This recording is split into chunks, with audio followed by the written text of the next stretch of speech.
Hi, my name is Rebecca Lee, and I co-wrote this book, Mercury Detoxification Manual, with Andy Cutler, PhD, who should have got a Nobel Prize for what he figured out. These three books that Andy wrote, the Detox Manual, this one, Amalgam Illness, Diagnosis and Treatment, and Hair Test Interpretation, are the sum of his work and explain what all those poor sick people out there, as he put it, can do to get better.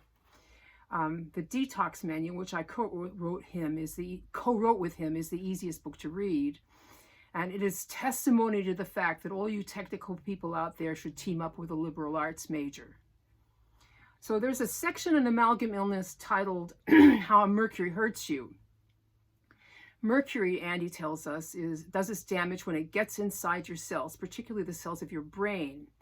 When you are exposed to mercury for a short time, he says, nothing will happen because your cell membranes have the job of keeping the mercury out. They also, unfortunately, keep it in if it happens to get in. You get into trouble if you are exposed for a long time and the mercury leaks into your cells and fills them up. It will stay stuck in your cells and will be unavailable to show up in blood or urine. The doctor checking you, who doesn't understand about the physiology of mercury, will think you are just crazy because he doesn't see that you have much, and he knows about people who have had big exposures and nothing happened to them.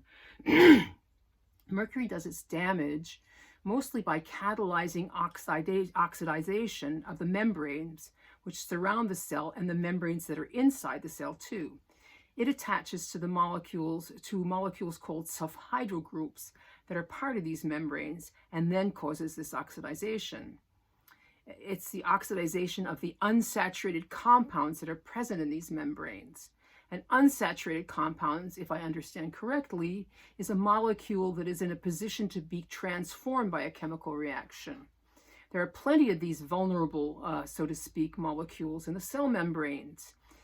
The mercury destroys the essential fatty acids that make up the structures of the membranes. It also destroys the phospholipids like phosphatidylcholine and phosphatidylserine that hold the membranes together. Mercury also oxidizes the proteins inside the cells. Some of these proteins are enzymes that make reactions happen, and some are receptors that receive messages.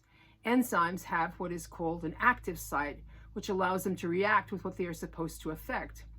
These active sites are often configured with sulfhydryl groups to hold a particular mineral in place.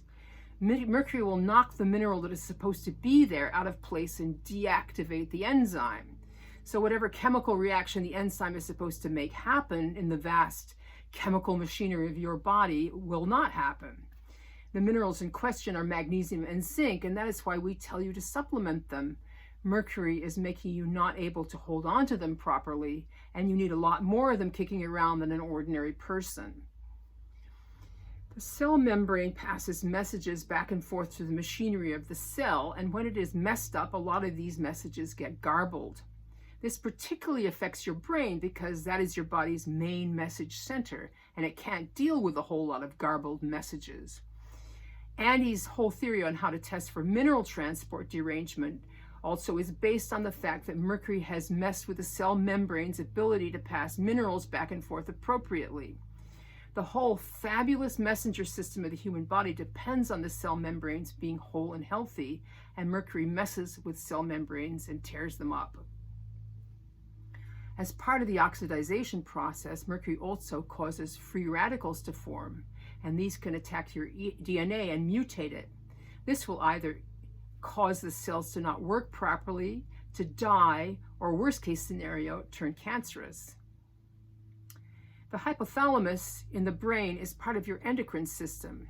It is the master controller for the chemical messenger system that regulates how your memory, moods, and emotions, hormones, breathing, and heartbeat work. It is one section of the brain that is not protected by the blood-brain barrier and is extremely susceptible to being injured by mercury. Your endocrine system is an exquisitely complex messenger system which measures and assesses and zaps hormones around to get your body to do the things it needs to do. If the messages coming in and out are garbled, much can go wrong.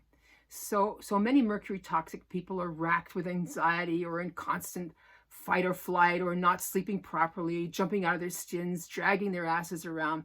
And that is why we are always on about support your adrenals, support your adrenals.